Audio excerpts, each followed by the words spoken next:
सर्वप्रथम सर्वांना श्री स्वामी समर्थ। आपल्याला लोक भेटण्यासाठी तडफडतील, बोलण्यासाठी तळमळतील, तुमच्या पायावर नाक घासून माफी मागतील। त्यांनी केलेल्या पापाची शिक्षा त्यांना मिळणार आहे। आता शत्रू एकदम नरमलेला आहे। शत्रूची विल्हेवाट करण्याचं काम आपण हातात घेतलेलं आहे। शत्रू नावाखाली सुद्धा उरणार नाही, नावाला सुद्धा शत्रू राहणार नाही।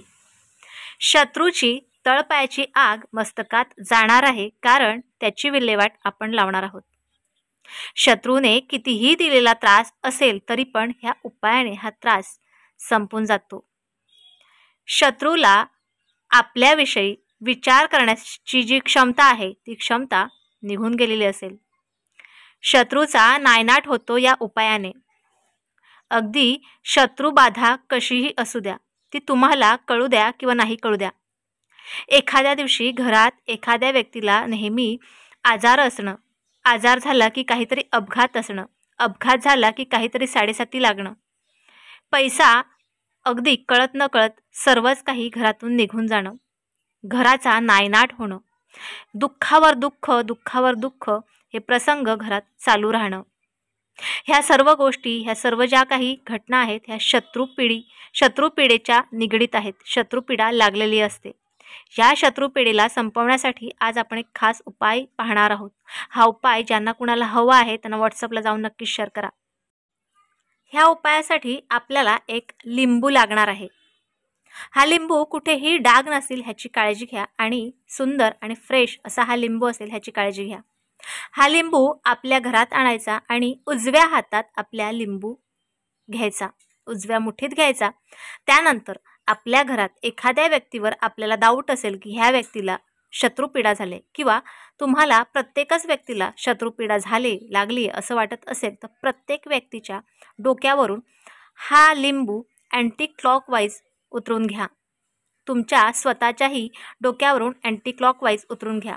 त्यानंतर आपल्या मुख्य दरवाजावरून, बघा कुणाकुणाला घराला सुद्धा कुणाकुणाच्या नजर लागलेली असते, त्यामुळे घराच्या मुख्य दरवाजावरून, घराच्या चारी भिंतींना हा लिंबू लावून घ्या, मुख्य दरवाजावरून उतरून घ्या। त्यानंतर जर का तुम्हाला एखाद्या तुमच्या शत्रूचं नाव माहिती असेल तर त्या शत्रूचं त्याच्यावर नाव लिहा, किंवा तुम्हाला त्या शत्रूचं नाव माहितीच नसेल तर तुम्ही शत्रू असं लिहा जे तुम्हाला काळ्या पेनानं किंवा एखाद्या कोळशानं लिहायचं आहे। त्यानंतर तुम्हाला घराच्या बाहेरच उभं राहून हे सर्व करायचं आहे, त्याच्यावर नाव लिहायचं। त्यानंतर तुम्हाला एखाद्या व्यक्तीचं जर नाव माहिती असेल शत्रूचं, तर त्या शत्रूचं नाव घेत घेत तुमच्याकडे असलेली एक टाचणी, बघा जी टाचणी आपण पेपर वगैरे अटकवण्यासाठी वापरत असतो, ती टाचणी घ्यायची आणि ती टाचणी त्या लिंबाला आर पार निघेल अशी मारायची, परंतु त्या शत्रूचं नाव घेतच ही टाचणी मारायची आहे। तुम्हाला जर एक शत्रूचं नाव माहिती असेल तर एका शत्रूचं नाव घेऊन ती टाचणी मारा, पण तुम्हाला 2-3 शत्रूची नावं माहिती असतील तर 2-3 शत्रूंची नावं घेत घेत ह्या वेगवेगळ्या जेवढे शत्रू तेवढ्या त्याला टाचण्या मारा।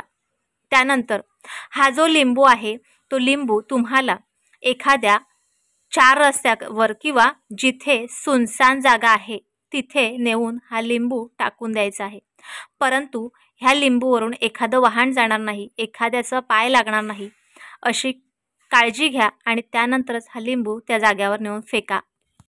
हा लिंबू तिथे फेकल्याच्या नंतर तुम्हाला मागे न पाहता घरी यायचं आहे। आता मागे न पाहता घरी आल्यावर तुम्हाला दारातच स्वच्छ हातपाय धुवायचे आहेत, त्यानंतर घरात यायचं आहे। आता हा उपाय करायचा कधी? हा उपाय की कोणत्याही महिन्याच्या पौर्णिमेला किंवा अमावास्येला हा उपाय करू शकता। तुम्ही कितीही पौर्णिमा किंवा कितीही अमावास्या हा उपाय करू शकता। जोपर्यंत तुमच्या घरात कुठल्याही प्रकारचा फरक पडत नाही तोपर्यंत हा उपाय तुम्हाला कंटिन्यू करा। तुमच्या मागे लागलेली शत्रुपीडा, शत्रुबाधा, नजरदोष, अडचणी, कटकटी, सर्व काही बाधा ह्या लिंबाने दूर होणार आहेत, कारण हा लिंबू तुम्ही नाव घेऊन लिंबाला ज्या मारलेल्या टाचण्या आहेत ह्या शत्रूचा नाश करणार आहेत। जशी तुम्ही लिंबात टाचणी मारलेली आहे तसा शत्रुनाश होणार आहे।